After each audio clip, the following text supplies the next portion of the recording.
Welcome back to the Driveway Beers podcast with Mike and Alex. As always, we appreciate you listening. Please rate us on all the podcast platforms. Like, subscribe, comment, share wherever else you're listening, and enjoy the show. All right, welcome back to another episode. We appreciate you coming back as always. Please like, subscribe, comment, and share. Please leave us a rating on Apple Podcasts or Spotify. It'll help us get in front of more people.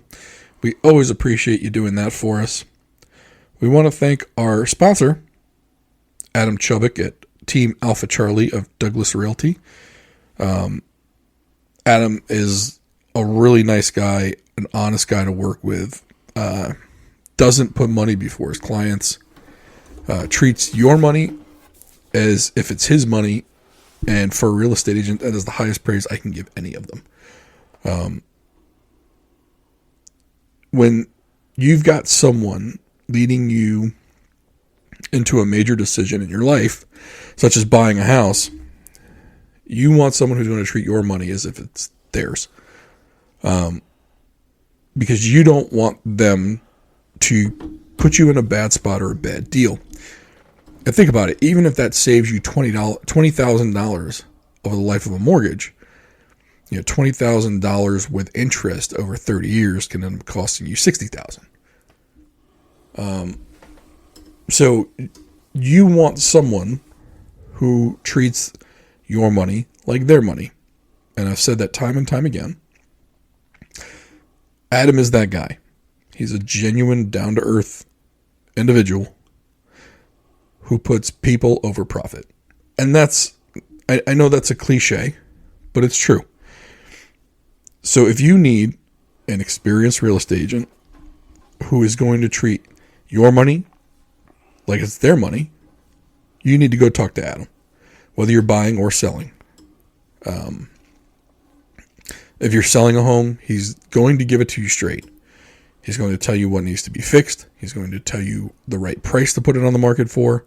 He has different strategies for putting houses on the market, whether you're pricing it at market value and expecting a market offer, or if you price it under market value, expecting multiple offers to get you up to market value. Adam will assess your situation, and he will put you in the right position to get the most money out of your house. And if you're a buyer, he's going to get you the best deal that is best for you. And that's the highest praise I can ever give a real estate agent. And that's why we've partnered with Adam Chubbuck at Team Alpha Charlie at 8221 Ritchie Highway in Pasadena, 21122. The website is techmd.com. That's TACMD.com.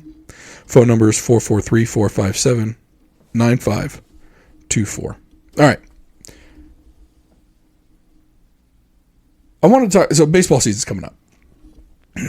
We're almost to the regular season, but we've had a couple of weeks of minor league baseball. Orioles are doing amazing. I don't know how they're going to keep Jackson Holliday in AAA with the way he's playing. The guy's hitting .333 over 12 games. He is as advertised. He's still got that weird kind of leg walk. Like, I don't know. His legs don't look right to me.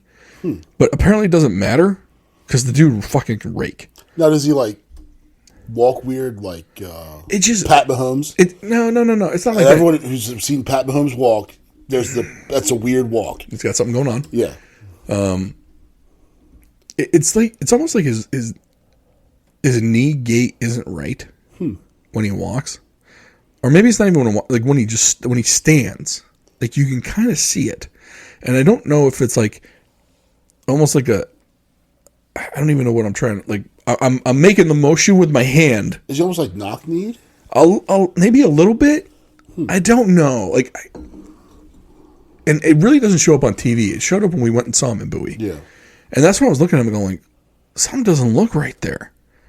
But apparently it doesn't affect him. But he's also only 19 years old. He also went 0 for that game. Probably, yeah. Well, new season, and he's raking. Yeah. I can't see him staying in AAA. So here's the thing.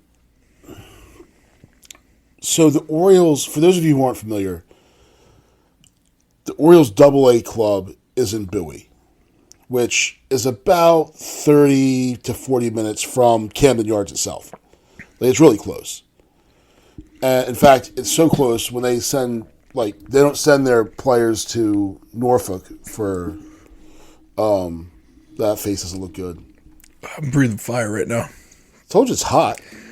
Jeez. It was good. It's not bad. Maybe that one just hit me wrong. They went down the wrong pipe. We're going to tell you what we're drinking in a minute. Go ahead. Yeah. Finish the story. So, it almost seems like even though the level of play that is higher, the stadium's bigger and all this stuff, maybe because it's proximity to Baltimore, like playing AAA in the Baltimore Orioles organization doesn't seem like a step up. Playing in Bowie seems like where you want to be because you're right there. And it could just be geographic. It could be that's the games that we go to because it's close. I love Bay Sox games. I think they're great. I'd rather go to Bowie than Camden Yards. 100%. Because you could park if it's like Free. driving to the mall. Free parking. Yeah, and you park right there and walk in. It's not I'm going to park on Light Street and the squeegee boys are going to hit me and. Listen, man, we did it right last year. When we got a group box. Balling on a budget. That was amazing. But even, it's funny because, like, we'll go. Sometimes people, like, my friends will want to get, like, the expensive seats, which are, like, real, like, actual seats. And they cost $14. And I'll get general admission bleacher seats, which cost $7. Because the bleachers are more comfortable for me. Well, you can probably sit anywhere anyway. Yeah. They're not checking. Every now and then you have that one, like... The one guy who's actually doing his job. Like the soup Nazi freaking usher. Like, oh, no, sir, this seat, you have to sit up there. Like, there's nobody here. This side of the aisle costs $7, and that side costs $14. Meanwhile, it's a 8,000 seat stadium. There's 70 people. There's maybe 400 people there on a Saturday. And he's going to bust your stones about where you're sitting. Yeah. But, so no, that was fun. But I can't see him in AAA too long either. I just don't see the benefit of him being there. There is one benefit. Service time. Okay. So his clock doesn't start. So I think if they keep him down for the first 2 months, and they don't bring him up until June 1, I don't think he gets a full year of service time, which means he's controllable for an extra year. Yeah. Which I think that's a real shitty thing that baseball does, because it does give a team an incentive to keep a player down in the minor leagues. That being said, though, teams usually do that when they're not contenders. The Orioles are contenders, and if he is the best option to help you contend, I think you bring him up, because 2 months in the season, I mean, think about it, by the time you get to June 1, you kind of know who's the contender and who's a pretender at that point. You want to kind of get out of the gate a little bit quick, especially when you're in a division with the Red Sox and the Rays. Yeah. And notice, the Yankees and the Rays. The Red Sox are probably going to be shit again. And Toronto's the Cleveland of baseball. Yeah, well, I hate them anyway. It's Canada. You have to blame Canada, as Cartman once said. The other problem the Orioles are running into is right now quite a few of the prospects are hitting the shit out of the ball. I believe, and I don't know all their names. I know there's Colton Cowser. Gunnar Henderson is going to be on the major league roster. He's not going back down. Oh, no. So he was rookie of the year. Heston Kjerstad, Kobe Mayo. I mean, and this is in addition to Hayes, Mullins, Santander's in right field.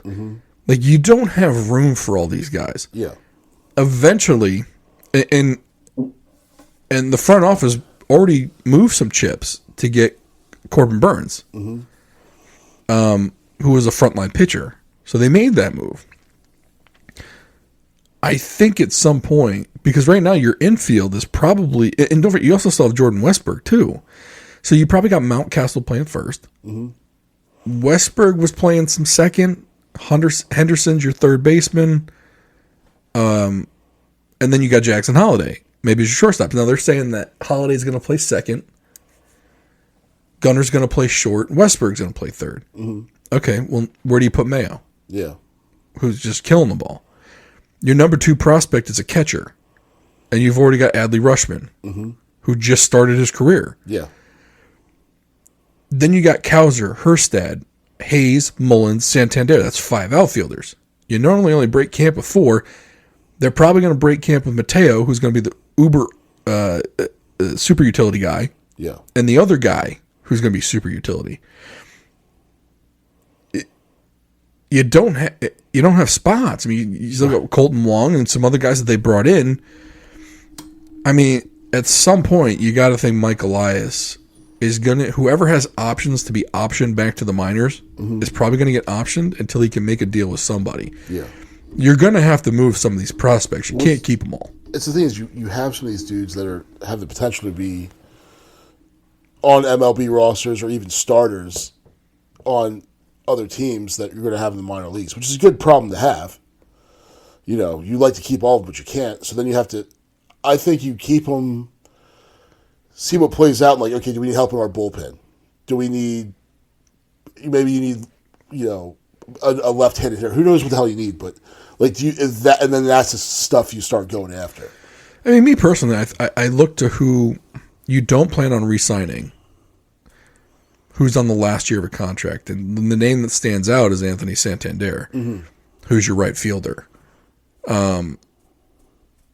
He's an all-star outfielder who's in his mid to late 20s.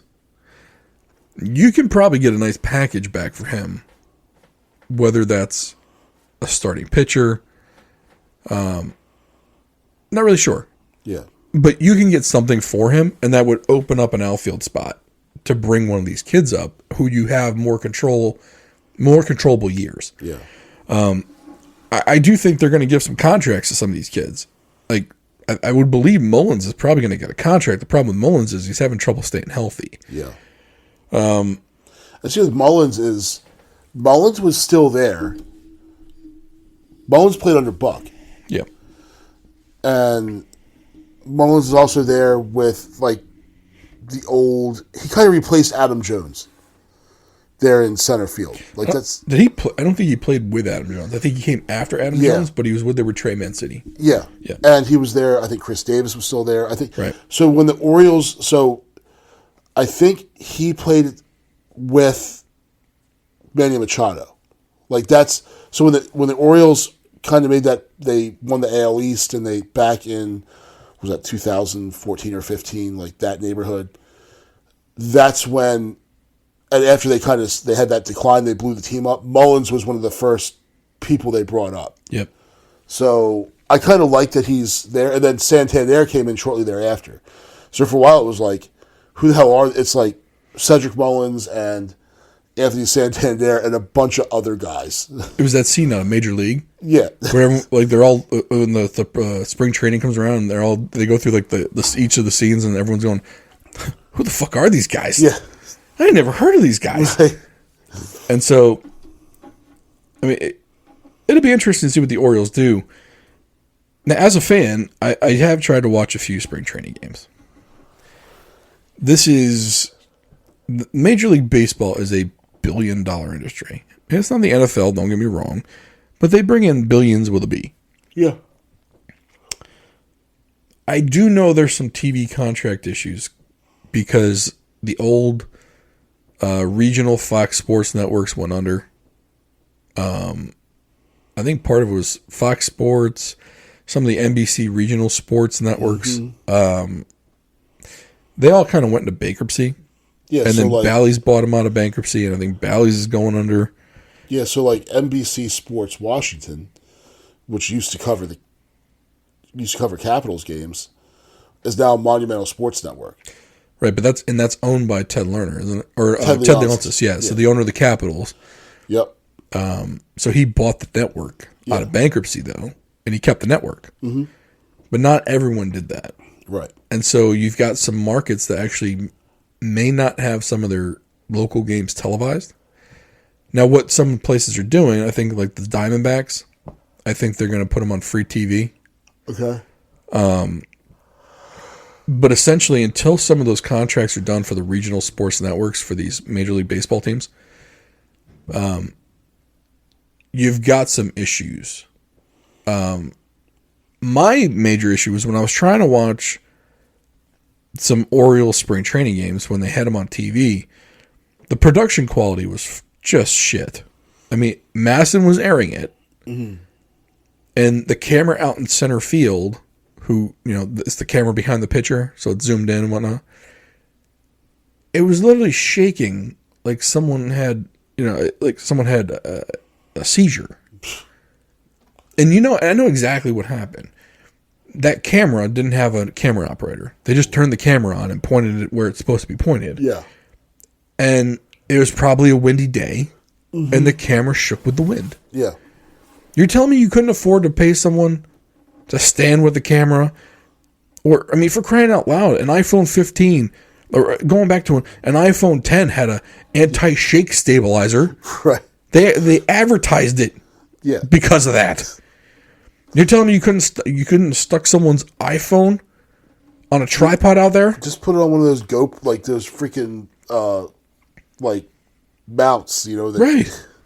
Put it on a gimbal. Yeah. That's what it's called. Like, the technology exists, so you don't have to man a camera out in center field. Like, you're a major sports industry. Right. This wasn't like a Patriot League basketball game. No. No, I'm not asking for the Ivy League, right? Basketball regular season. Right. This wasn't Bucknell playing Navy. No. No. I mean, the NFL figured it out that the preseason people want to watch the games. Yeah. They tune in. They sell advertising. Yep. Like, get your shit together. I want to see baseball. I'm excited for the first time in years. Yeah. Yeah. Well, and I always used to get, kind of amped up for baseball because it was like, okay, cool. Like, so pitchers and catchers report. It's in February. Now, I hate February. I hate the freaking winter. When I was younger, I loved it. Now that I'm older, I can't stand it. So cool. Pitchers and catchers report. Okay, that means March is right around the corner. So once everyone else goes, just get spring training games. Baseball's on TV. It gets a little bit warmer outside. And then the next thing you know, it's opening day. And then you play opening day, and now it's boom, spring. The kids are playing baseball. The weather's getting nice. The pool's opening soon. It's my favorite time of year. I'm not a holiday Christmas guy. It's just spending money and bullshit. This is kind of my jam. So, yeah, spend a couple extra bucks. Just, like when people get excited, preseason football, people are starting to make their fantasy rosters, do all this crap, so. I mean, what do you think it would cost the Orioles at that stadium? Maybe $2 million to put all the games nicely on TV. Yeah. Maybe. I mean, come on, man. Like, you finally got a contender, and that people know about at spring training, and you didn't think to that quick pitch on MLB Network is jocking them. For once, they're not jocking the Red Sox and the Yankees. It's nuts. It's just, that's another thing in general. It's like interest in baseball has gone down. Mm-hmm. Now, granted, it's up around here because we finally got a team to watch. Yeah. But Pittsburgh, Detroit, the teams that have had down years, it's like, look, man. Well, even Tampa tap Bay, into the excitement. Well, even Tampa Bay, which is a pretty good team, it's a travesty, dude. They were talking about playing half their games in Montreal. They need to move that team. I'm sorry. Move it to Nashville, for fuck's sake. Mm-hmm. Like, that team is an annual contender with no fucking budget. Yeah. Like, the Orioles are turning into that because their minor league system is ranked number one and has been for the last couple of years. Yeah.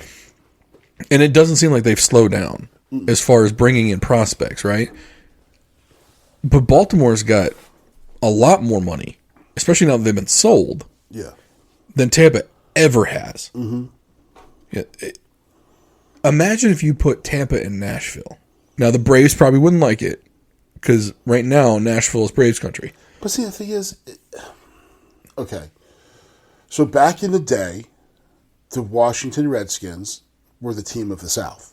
And I will say Redskins because, number one, I think Commanders is a stupid name. And during the time in which, we're speaking, they were the Redskins. They're petitioning to bring it back. Yeah, I know, which is funny. Mm-hmm. But they were the team of the South, right? Because they were the furthest South team until Dallas came in. So everyone, Atlanta was Redskins territory. North Carolina was Redskins territory. But eventually other teams came in, and the Redskins still did just fine. I like to look at it, are people from Nashville and Atlanta aren't exactly like right on top of each other. No. It's not like Baltimore and Washington. Shit, it's not like Washington and Philadelphia. It's a considerable drive to get to Nashville from Atlanta. Because you got North and South Carolina in between them. Yeah. Like Mobile, Alabama is closer than Nashville is. Is it? I mean, you're probably right. I don't. Nashville, yeah. I'm just doing a quick directions. So Nashville to Atlanta is 4 hours. Mm-hmm. It's not Baltimore and Washington, which is 40 minutes away. New York, Manhattan's 4 hours from here. Right. I mean, shoot. In this area alone, you got Baltimore, Philadelphia. Philadelphia is less than 2 hours away. Yep. Less than 2 hours from Baltimore. Mm-hmm. New York again. Yeah. Boston's only 6 hours away from here on a train. Pittsburgh's only 5 hours by car. Right. So you're telling me that because the Braves don't want a team in Nashville, they can't have them? Fuck that. Yeah. Atlanta's a big enough area. It doesn't need the Nashville fans to watch. No.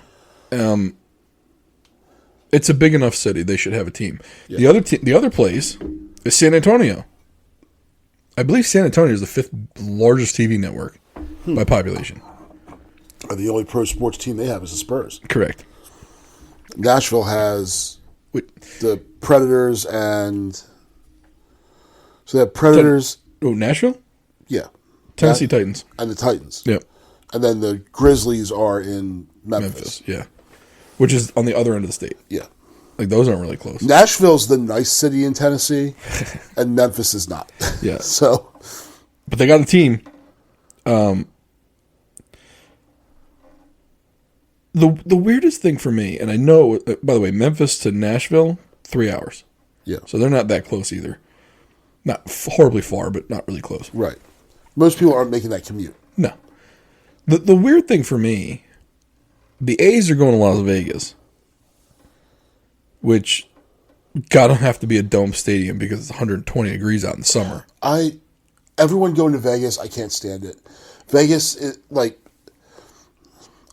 forgive me for people who are from Vegas, but I look at it as a trash city with trash fans and... Can I tell you what's going to happen? I'm going to put a little foresight into this. The casinos are who wanted it. Mm-hmm. And what the casinos are going to do is they're going to lure people to the casinos with baseball tickets. Mm-hmm. Las Vegas doesn't have the population to support a baseball team on its own. It 100% does not. But Las Vegas is a little bit slow in the summertime because it's hot as hell. Yeah.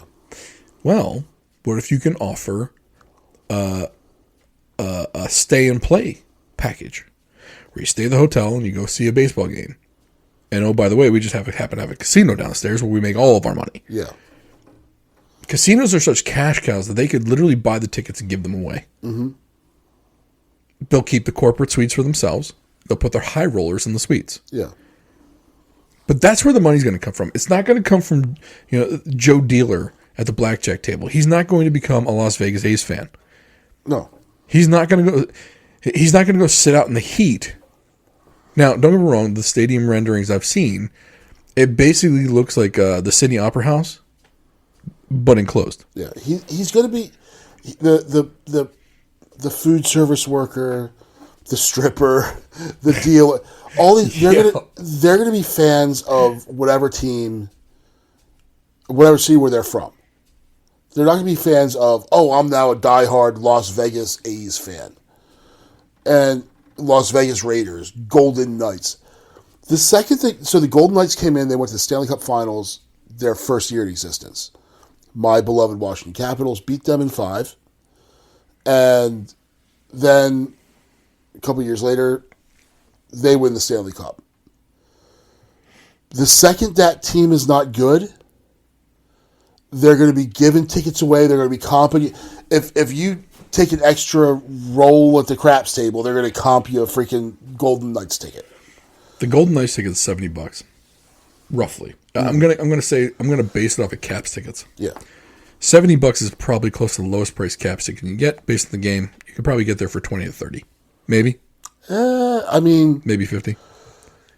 Yeah. So the cheapest ones face value are going to be $65. Okay. Let's say the casino buys in bulk. They can buy a whole section for $50 a ticket. Whole section, figure one section is probably about 100 seats. Mm-hmm. So for $5,000, they bought a whole section. How much $5,000 is to a casino? Nothing. Not a damn thing. Yeah. At that one craps table, someone's already lost $5,000. Yeah. That guy that lost $5,000 paid for that entire table, or paid for that whole section of tickets. Mm-hmm. They don't care. They want you to stay in the casino. Yeah. Oh, honey, the room's only going to be $150. And oh, by the way, we got 3 free Las Vegas Golden Knights tickets too. Yeah. They threw it in for free in the it was a part of the package. Mm-hmm. Didn't cost them shit. Yeah. But they got you when you went to the casino because they want you to roll the dice in their casino. And there are plenty of people from Canada coming down there, from Chicago, from hockey cities. They'll go and watch them play.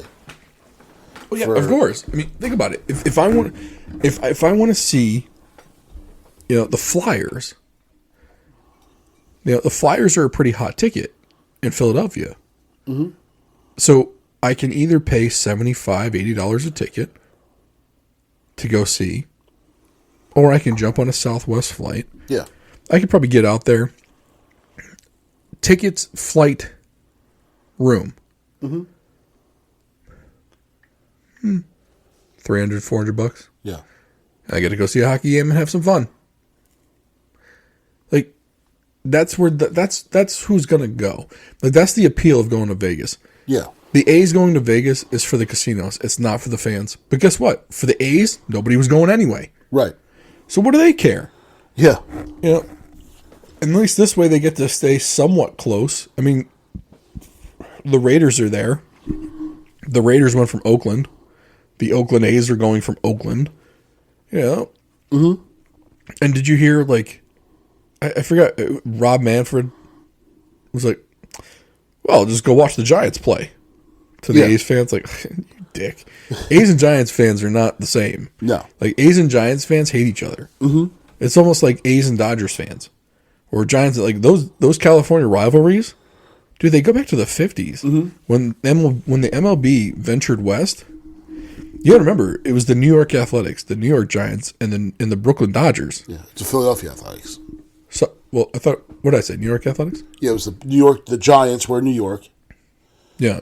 That's why the Mets have orange in their uniform. Right, and it was the Brooklyn Dodgers. And the Brooklyn Dodgers and the Philadelphia A's. Yeah. Weren't the A's somewhere else too? They may have been. Maybe. But anyway, so I mean they were all in that metro area, but they all went out west together. Because Branch Rickey didn't want to go out west without any other teams to play out there. Yeah. And so he convinced the New York Giants owner and the Philadelphia owner to go out with them. And it was also kind of a way to stick to the Yankees. Nobody liked the Yankees ever. Right. No one still does. Mm-hmm. But that being said, this $1 billion industry, you can't get me spring training games on TV. Why are you depending on regional networks? Yeah. Ramp up MLB.TV or the MLB package, for crying out loud. The NFL package, NFL Sunday Ticket sells like crazy. Right. Put together the MLB package and don't do that fucking blackout shit. Mm-hmm. But for an entire season, you get all the teams home and away feeds for $250, less than Sunday Ticket. Yeah. Or even if you could even do it for a year, $150. Or offer a package where you get just your team's games. Yeah, I mean, think about it this way. Why limit it? Let them have all of them. So you make it okay, you're an Orioles fan. Yeah. You can get every O's game for $100 for this season or whatever it is. Right. Or if you pay $150, you get All the teams. everything. Yeah. And then everyone's gonna be like, "Oh, well, I might as well pay the extra $50 and get the whole thing," because people will. And then you might have some people that wouldn't do it at all because they want to spend $150, but they'll spend $100 Right. for just their team. I mean, I know a lot of people that would pay that just to get their home team feed. Yeah. Or get their team's feed. Because, sometimes if it's out in, Pittsburgh, you're only going to get the Pittsburgh feed. Yeah. Right? You won't get the Orioles away. Now, and home and away both do games. They both do the games. Mm-hmm. So if you can get your own announcing crew that you've grown to love. Right, like when the Cavs play, I want to hear Joe Beninati and Craig Laughlin. I don't want to hear the Nashville Predators team because I know Locker and Joe B. Right. And even with the Orioles, I mean, I like Kevin Brown's voice. That's who I want to hear. Yeah. Or in the past it was John Miller. Yep, or Gary Thorne. Those are the voices that I want to hear. Best hockey announcer doing baseball games. Really, in all honesty, I feel like Major League Baseball, I don't even know how to put it. They undid the nostalgia to their own Demise. detriment. Yeah. Baseball is a great game over the radio. Mm-hmm. I don't need to see it if you have the right announcer. I'll get the feeling of the game.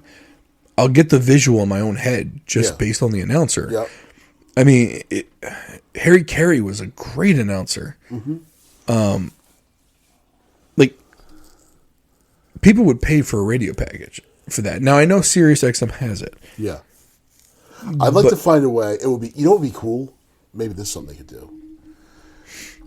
Where they take the video feed of the game, but you have the option, they sync it up, of hearing the TV crew or the radio crew. So you can listen to the radio crew with the TV, with the video feed. I would say making one and the same. Do they even have different crews now? Why does it have to be two different crews? As long as you got one good crew? Yeah. Well, so hockey has, the Caps have two. They have the video, the TV crew, and then the radio. But doing play-by-play for hockey's a lot different because you got to describe everything that's going on. Baseball, it's not moving as fast. The cool thing about baseball, though, is the little conversations they have when nothing's going on. Right. And they'll be talking about cats or something, something stupid, and then all of a sudden, and the 2-0 delivery is in for a strike. Right. And so this other cat jumped on top, and he fouls off the 2-1 pitch. Well, because you got your play-by-play, and then the color. And the color guy's got the great stories. Yeah. And the play-by-play guy will jump in and kind of but it's nice. It's comforting. Yeah. But nowadays, no one's got a radio, right? So I either got to do it through an app. Yep. Or somehow, if I want to, I could play it through my TV and listen to it while I'm doing something else. I don't know. I don't know how it would work out, but I feel like I don't feel like baseball has done a great job getting the media out. And by media, I mean TV and radio. With all the new business fuckers would say they haven't done a great job of leveraging the new. Right.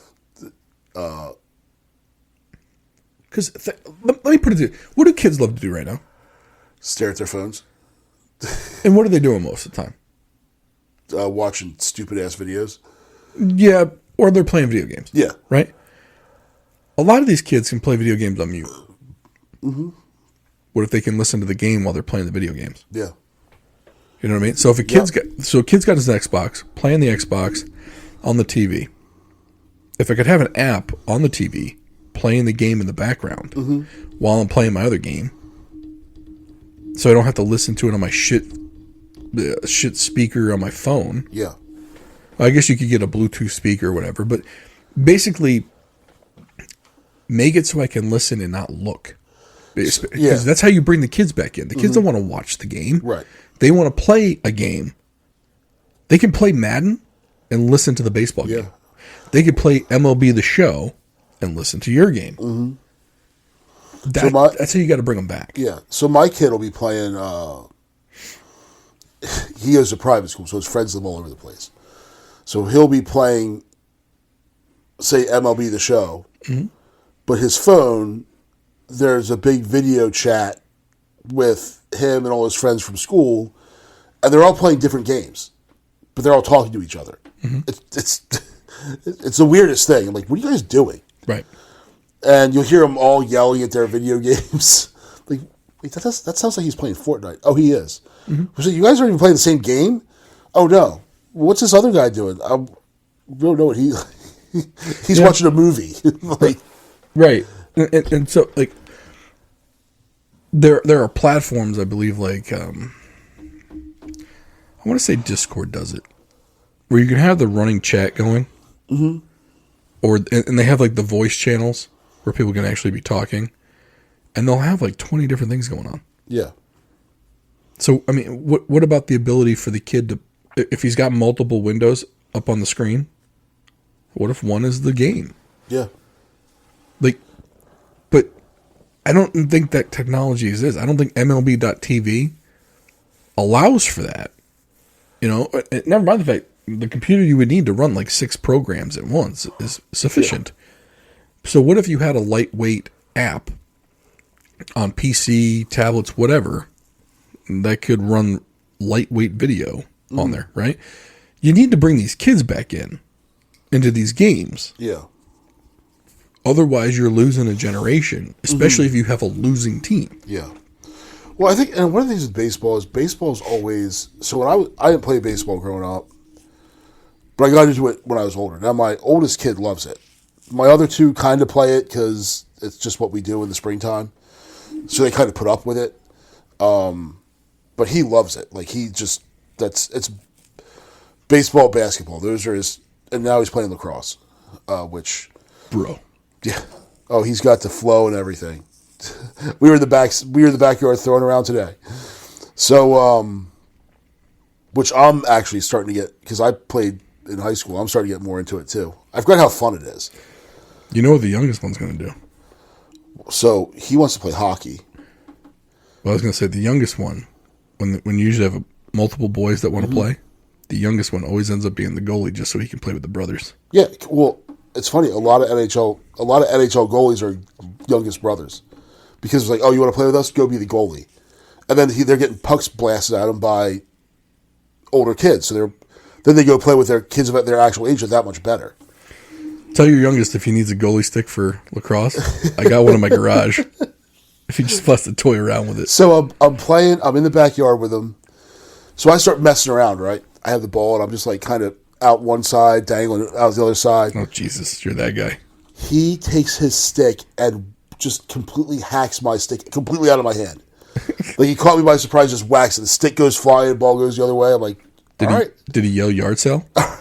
Because that's what you yell when if you do that and the stick ends up on the ground, you yell yard sale. Well, knowing this kid, he probably freaking flicked me off as he ran. But in any case, so then we go, and there's a ball on the ground ball, and I'm just pretending I can't pick it up.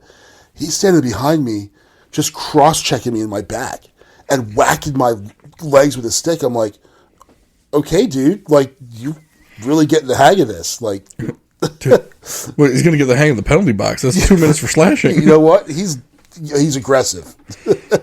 He's got to learn where to hit. Yeah. So, but the funny thing is, got to go for the elbows. He didn't care. he was like, nope, I'm getting that ball, and I don't care. Like, he's going after it. So now, is he going long stick or is he going shorty? We just have short ones. So I'm trying to get my oldest to play defense though, because that's what I played. So, If he ends up being long and lean, which is what he is now. yeah, you don't want to be in a midi unless he's got stamina till no end. Mm-hmm. Then you'd be a midi. Long and lean, if you think he'll fill out, defense is where to go. Because nowadays, those Division I lacrosse players, the defense is like 6'4", 240. Oh yeah, and they run like horses. Yeah, it's ridiculous. That wasn't what it was like when I played. Yeah. At all. Oh, when I played, we just knocked the shit out of people. But like these kids were not the size that they were now. It's like all of a sudden, like all the roid kids ended up joining lacrosse teams. I'm like I saw like I saw some of the kids that play for my college now. Dude, they're massive. It looks like the football team when I played, for crying out loud, without the guts. Like they were all like 6'3", 6'4". So they look like tackles, but like not fat. Yeah, like tight ends. Yeah, like they're all tight ends that can run like deer, like Gronkowski. Yes, but just can run for days. I'm literally looking at him. I looked at my buddy. I was like, dude, we would never make any of these teams. Dude, we wouldn't make a D3 team right now. Like, if we were that age, we would be, dude, NAIA club. We have the club. I don't even know if we made the club team. Play intramurals. With fiddlesticks. Right. I probably went in and be like, fuck it, I'm out. Yeah. So we're watching lacrosse. Box lacrosse is a lot more fun to watch. It's hockey with feet. Yeah. It's hockey with no ice. Yeah. Same concept. It's air hockey, like hockey in the air. Pretty much. And it's a ton of fun. And because it's such a small area, like, you know, your stick handling, and it really comes in. Like, if you're really good at it, you'll shine. But I was watching the goalies in box lacrosse. These dudes are big. It's all pads. Yeah, I mean, but you look at I can see big people in pads. Yeah. And like some of these dudes are, not only are they big for but they're like big under the pads too. So I got a good example. So a buddy of mine, we played club together, and he was our third stringer, but he was like 6'3". I'd say a good 220, 230. So solid dude. Yeah. Right. Solid. And then he decided, you know, outdoor wasn't really his bag anymore. He played at Division II Seton Hill. He wasn't bad at all. He was quite good. But I mean, you're playing against former in the club we played in, the league we played in was like former Division I. It's like it was basically at the time that was where the best players went. Like there was the pros had just started up and there were only 3 or 4 teams and nobody's really making it. Yeah. So he had a little bit of a rough time going from D2 to playing with former Division I kids. Super nice guy. And someone said, hey, we need a box lacrosse goalie up in this league. Now the Baltimore Indoor Lacrosse League was one of like the minor leagues for like the NLL, more or less. Now don't get me wrong, Canada is where real box lacrosse is played. Oh yeah, that's where it's at. The Indian reservations, the tribes, they had teams. There was an official league up there, and then you had the National Lacrosse League, which is the major league for For a lot of NHL guys, the sport they play in hockey's off season is box lacrosse. Yep. And like Adam Oates, his number one sport was box lacrosse. Yeah. So anyway, this guy he went and he borrowed some goalie equipment, put it on, gave it a try, liked it. Now he's just on that tier of pro level. But again, 6'3", 220, sweats a ton in that gear though. Mm-hmm. It's like goalies for ice hockey. Like they wear, sweat a ton because it's all up and down. Yeah, and they wear like, essentially from their knees up is they're wearing the same thing a hockey goalie's wearing. Chest and arms, the hockey... The chest and uppers are much bigger. Mm-hmm. The lowers are smaller. Yeah. The pads, they like on their shins they're not like goal pads. It's like a hockey shin pad. Exactly. Yeah. That's exactly what it is. Yeah. Or for those that haven't seen that, a catcher's shin pad. Yep. And they do like some kind of steel-toed boot, so the ball doesn't break the toes. Oh, could you imagine? Oh yeah, Yeah. So good story. When as we were prepping for seasons in college, we played in our indoor facility.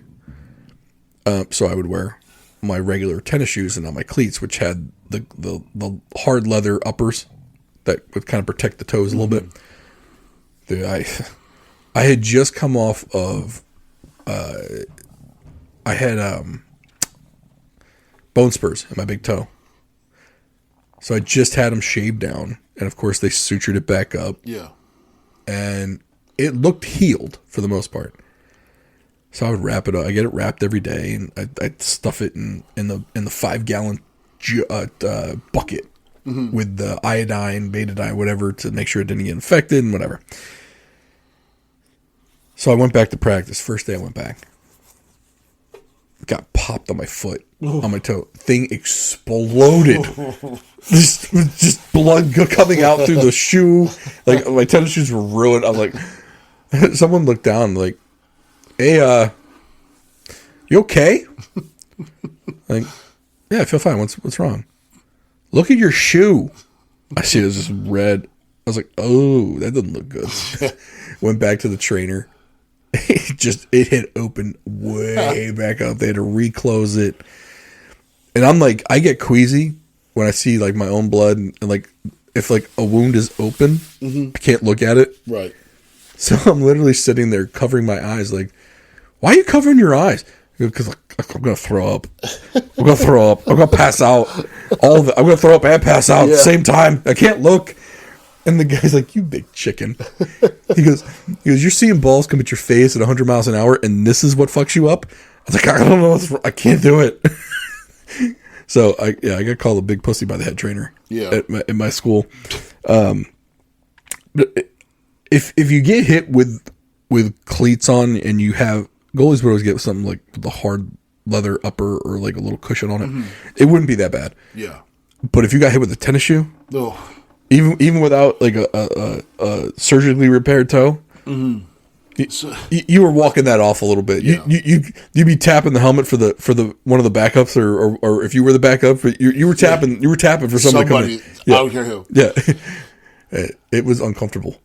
Yeah, so like when I played, you're talking to people like, oh man, you were an ice hockey goalie. Like, you guys are crazy. I said, no. Lacrosse goalies are crazy. Like, there was a reputation that went around. It was funny though, because I remember my first instance when I went to summer league. I used to wear those wind pants back in the day, like the whoosh, whoosh, whoosh, whoosh pants. Yeah. And so I was wearing them because it was a little breezy that day. One of the defensemen came up, took the butt end of his long pole and thwapped my shin. And it sounded like there was like plastic underneath because it hit the pants. Pants. He looks at me. He goes, "It was an older kid." And he looked at me. He goes, "You weren't shin guards?" Now, shin guards for goalies are no. You don't wear them. Yeah. And if you do, you look like you're a bitch. Yeah. Like you're out of the fraternity. Yeah. I was like, no. He's like, you sure? I was like, I literally had to show him that I wasn't wearing them. Yeah. The other thing that you weren't supposed to wear was any kind of arm protection. So you had chest protection. Right. And the chest protection was basically back then. Now that's a little bit longer, like it goes a little bit further out in the shoulder. But back then it was basically chest. It wasn't shoulder. It was just chest and covered right above your waistband. Yeah, it was almost like a catcher's. That's exactly what it was. Without the extra padding. Yeah. The flappy stuff. Yeah. Didn't have any of that. Helmet, gloves. That was it. Yeah. Maybe a dangler. Oh, you had to have the dangler. Yeah. Because if you got popped in the throat, you die. I had a scare one time. It was a bounce shot. Mm-hmm. And it was the older helmet, so not the current style that has like the kind of the jawline that comes down. Yeah. It was the one that went straight across. Baccarat Raisin. It was the first Cascade though. Okay. But it still used that flat bottom. Yeah. And so I did use the dangler. It was like a flapper. Mm-hmm. It wasn't the one that connected. Now they have the ones that connect on both sides of the chin, and it connects in the middle, and it kind of moves like the hockey goalie ones do. Yep.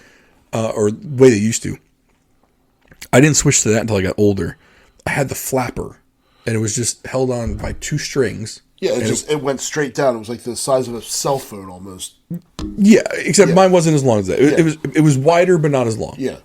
In fact, probably if you went like this, sideways with it. All right. Yeah, I think our goalie wore his the wrong way. Maybe. Because his went like this. Oh. Well, there were multiple ways of doing it.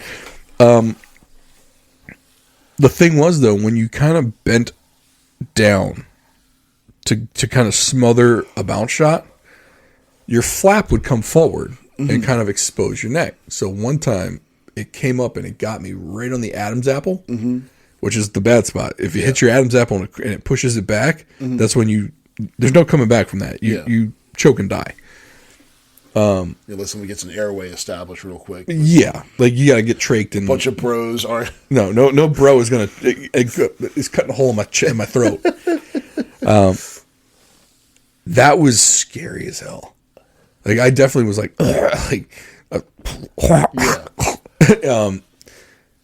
luckily because it was a bounce shot, a lot of the momentum stopped. Mm-hmm. But that was definitely an interesting day. It only happened once in 9 years of playing. Oh wow!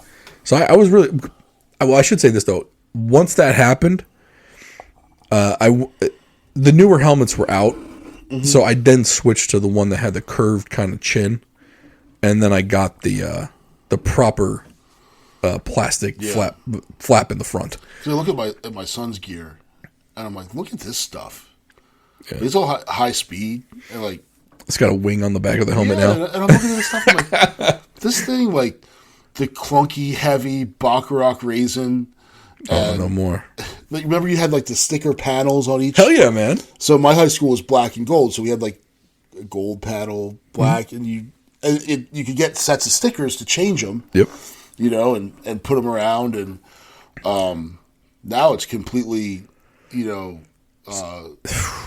then now some of these helmets are crazy. And some of these lacrosse players, I mean, they're like serious athletes. Like we were just like a bunch of just like a bunch of bros, and like, I wasn't into it, but like if I was into weed, like we were all a bunch of pothead bros playing. Like, oh, hey, what's up, bro? You want to go play some lax? Like, accurate. Like surfers and. It's accurate. Yeah, I'm not gonna lie. Like, what's your first? Oh, my first name's Caviar Kale Blackston. Like, Caviar. The funny thing, my old high school coach, he was a really good player, very good coach. Still coaches at my high school. His son's Grayson. Mm-hmm. Plays at Denver. He's got a bro name, Grayson. Yeah, it's like, come on, man. Like you set him up for success with that name for lacrosse. I mean, I have 3 bro names. You do, and it's like you had a little foresight. Yeah, and now he's got like the mullet. So all these kids had the mullet. I saw a kid. Just don't let it turn into the Pat Mahomes haircut, where it's like shaved up the side, like it's like shaved up the sides a little bit, and it's just like a big fluff. Like it looks big fluffy mohawk. Like when his haircut, aside from the fact that it's a fade, that's like if you were to say, "Hey, cut your own hair. Mm-hmm. Here's some clippers. Cut your own hair." That's the haircut you'd end up with, right? And he pays a lot of money, and now all the kids are like, "Dude, some of them want it." But yeah, mine just has this, and his mother hates it. She hates it. She can't say that though. And the more she says it, the longer he's going to keep it. I like it. So she keeps trying to add these things. Like, hey, if you want to keep that mullet, you got to take care of it. So he gets up every morning. You take care of it. Gets in the shower, washes it, and she's like, I thought he would have screwed this up by now. I was like, well, generally, yes, he would have. But he wants to keep it. He's motivated. I said, you know what? Let him enjoy his hair while he has it. This is his future. And he probably smells a lot nicer. He does. He doesn't smell like a freaking gym sock. Doesn't smell like feet. You know? Give him some lavender shampoo. It'll smell great. Yeah. You know? Yeah, so... Throw in some lavender body wash and let him... At least you won't have to smell like feet. She got a house with 3 boys. If she can get one that doesn't smell like feet, she should be really happy about that, regardless of what he looks like. He wants to bathe himself. Like, yeah, right. Right. He doesn't smell like a combination of hot garbage and Axe body spray. We're good. Although, we went to a bar mitzvah this past week. My travel cologne is Axe body spray. But funny thing, my daughter's like, I came out of the bathroom, I'd sprayed it on. My daughter goes, "Ooh, I like that smell. What is it?" My wife goes, "Something called Axe body spray." Yeah, and no, you don't like it. Right. You hate it. Right. The vitriol in my wife's voice. It smells like sin.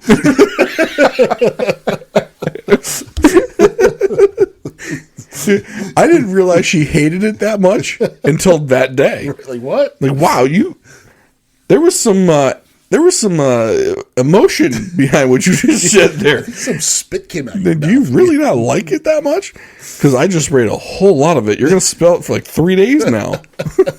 Like that doesn't come off real easily. Yeah, my kid got into my cologne, and he walks downstairs. And is like, dude, you get my cologne? I'm like, no, like, dude, I can smell you before I can see you. Like, you don't need to put like 20 pumps of it on. Like, you put it in the air and you walk through it. It needs to be subtle, not like, a trash truck just drove by. You smell like you just shaved, right? Like and you have no facial hair. Come on now. Is that Jacquard Noir I smell? Yeah. Which it gets a bad rap. I think it smells nice. Yeah. But if I use it, I think I'd probably get divorced the next day because I think my wife would be like, "No, you're out." The Axe. I think that's worse. She might think that was worse than the Axe body spray, and she might divorce me at that point. But like, the funny part is, I'm not taking the Axe body spray out. You want to know why? Because it's fucking portable.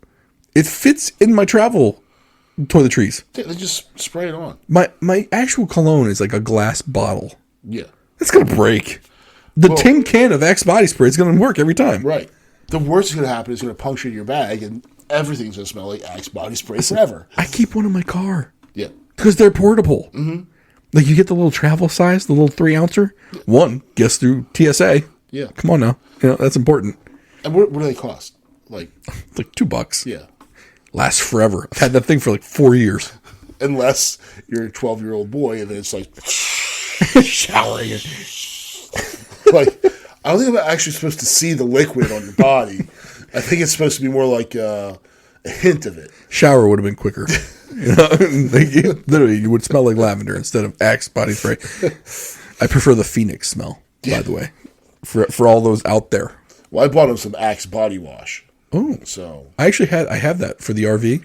Okay, I keep that out there. Yeah, and again, the wife is like, "Why did you get that?" I like the way it smells. It smells lasts longer. I generally buy whatever's cheapest. It's cheap. So it's like, and you look at it, you're like, it's 8-in-1. You can degrease engines with it. Right. It's a body wash, conditioner, hair, beard, floor polish. It's just this like blue goop that's in a... I'm a greasy individual. I admit it. I wake up in the morning, my face feels like I have olive oil. Like I basically just dipped my face in it, and then I woke up, and now I'm just greasy.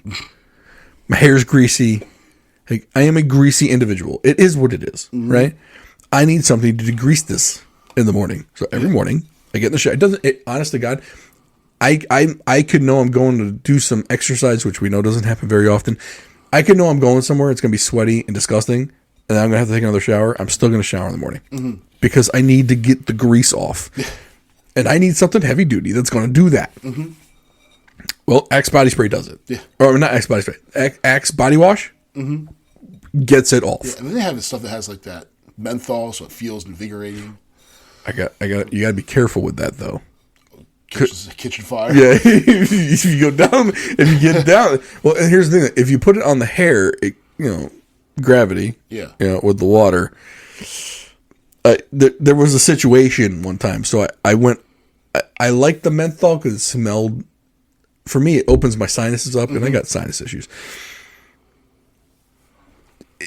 It wasn't doing damage. Yeah.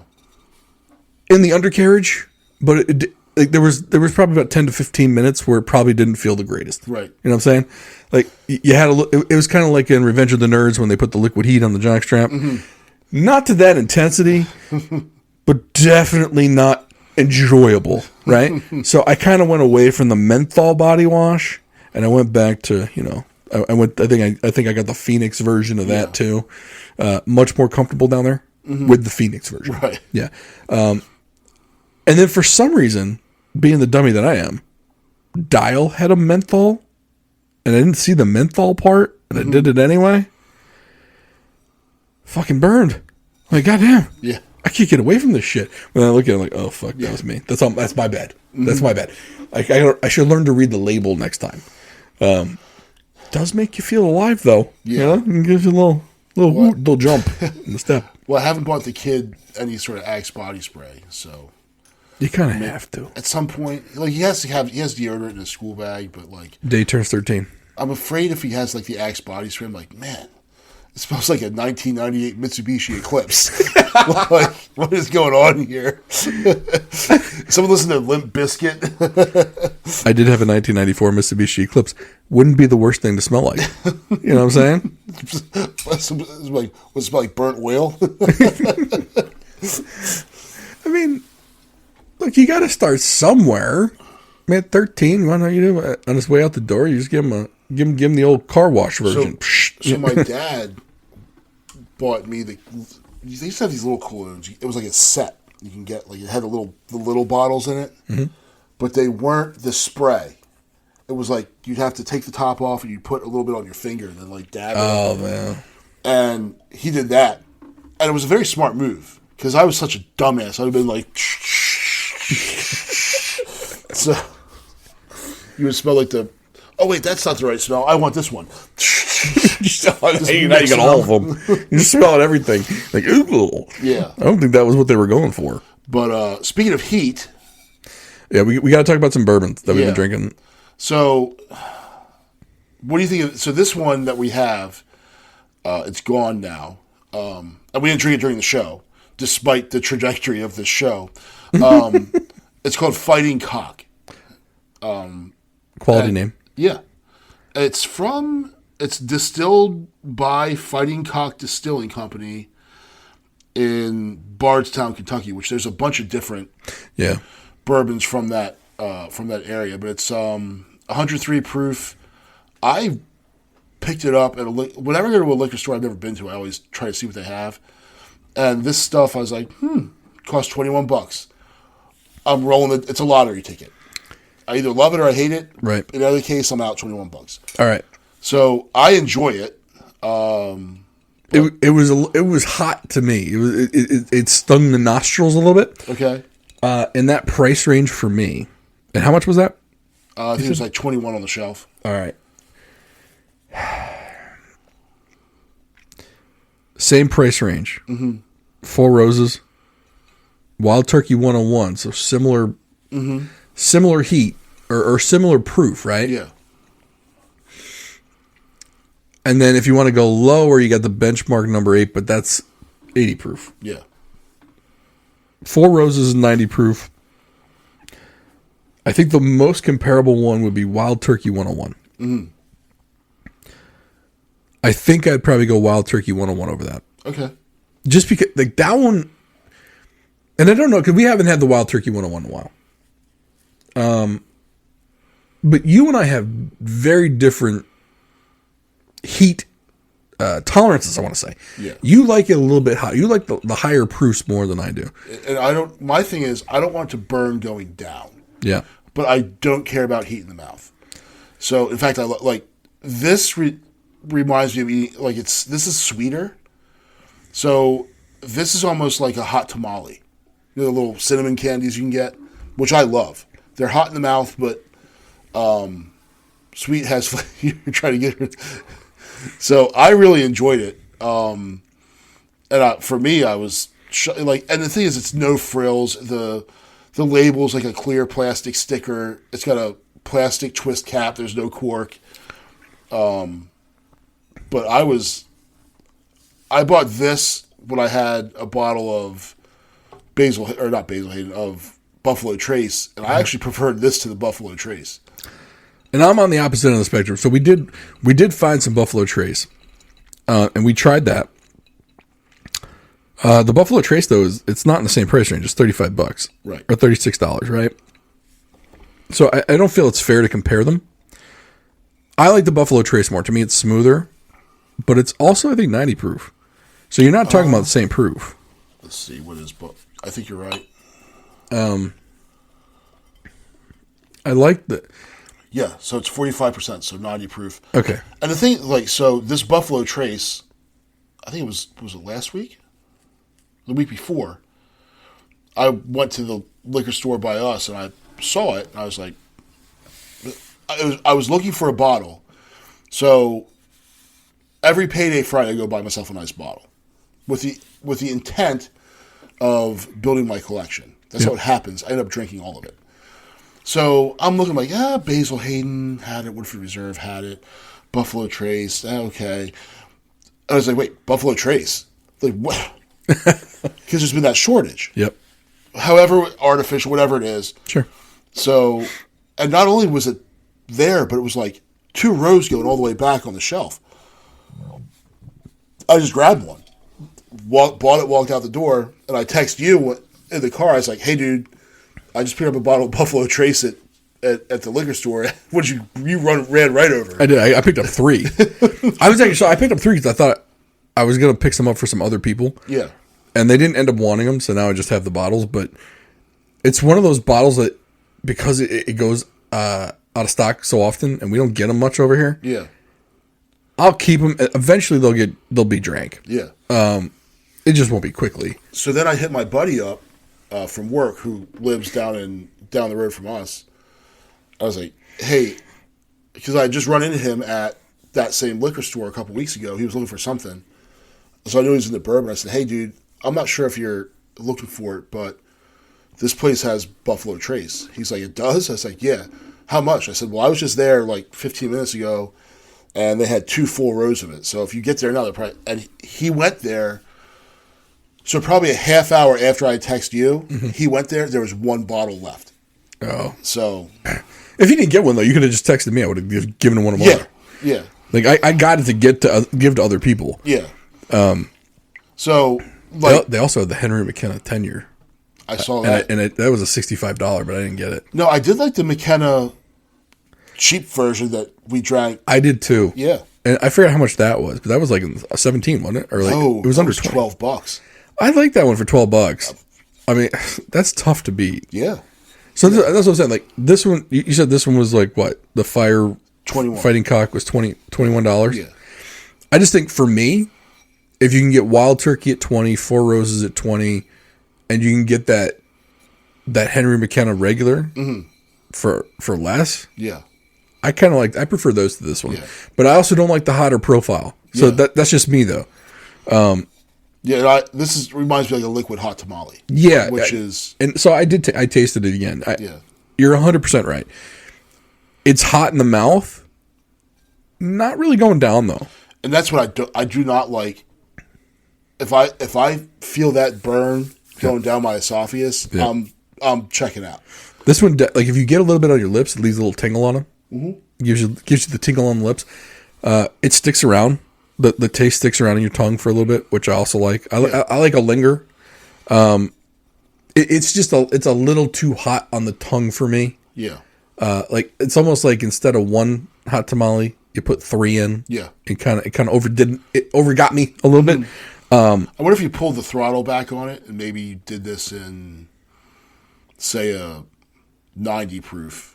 If it would be, it probably would. It's got that. I tend to like sweet cinnamon, and like you said with the hot tamale, that's what it tastes like. Yeah. When you said hot tamale, that's exactly what it is. It's got that sweetness to it. It's got that cinnamon. So it doesn't, like, to me, it doesn't taste bad. I like the hot tamale taste. But like I said, it's almost like you put 3 in your mouth instead of 1. Mm-hmm. And it's a little bit too spicy. That being said, though, I would still drink it. Mm-hmm. And I wouldn't be mad at it. I would drink it slower. Yeah. Yeah, I wouldn't be so quick with the next sip. Like with the Buffalo Trace, the Four Roses, you can down those fairly quickly. Yeah. Because they're not burning in your mouth, and they're definitely not burning going down. Mm-hmm. So yeah, even that Uncle Near. By the way, that Uncle Nearest 1885 we have, that's a really underrated one. Yeah. I don't remember the price on that. I wish I had the receipt in front of me, and I don't think I do anymore. Because I got that one at Costco, and it's half gone. Yeah. I think we mixed it with stuff, but I still say other than Tin Cup, we haven't hated any of these. No, and Tin Cup that was so bad, dude. Yeah. I don't know what that flavor was in it. It was like soap. I can't put my finger on it. Yeah, it was a chemically. Yeah, it just wasn't. It was some weird taste that it didn't taste like it was bourbon. Mm-hmm. There are some other. So coming up, I know we're running long on this, but there's some bourbons we haven't dove into, like different categories. We haven't touched ryes at all. Right.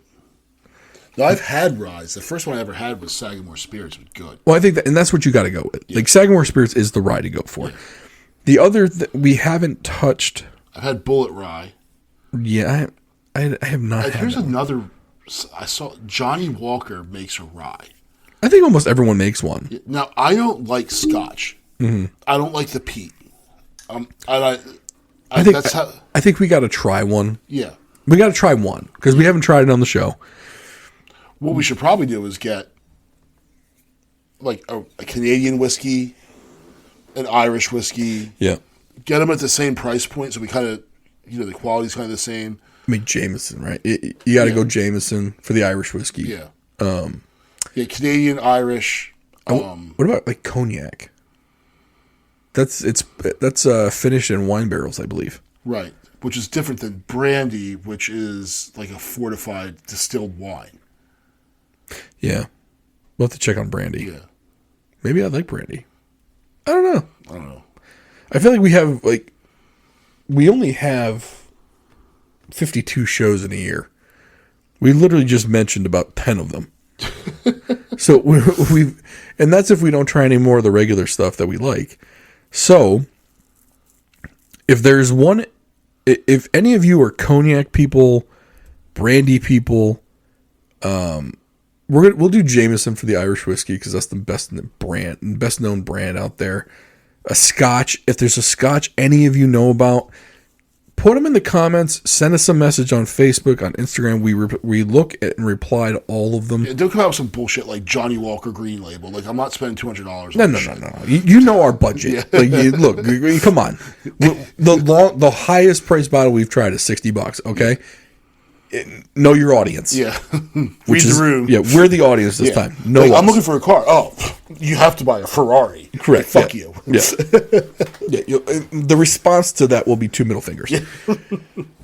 But if you are a Scotch, cognac, brandy, what are the other ones? Oh, rye. Well, no, we're gonna do Sagamore for rye. Look, we got to do Sagamore is the rye. Kevin Plank. Yeah. But Scotch, cognac, brandy. Give us suggestions in that, I'd say $20 to $30 range. If you come in under that, great. But $20 to $30 range that's worth drinking. Yeah.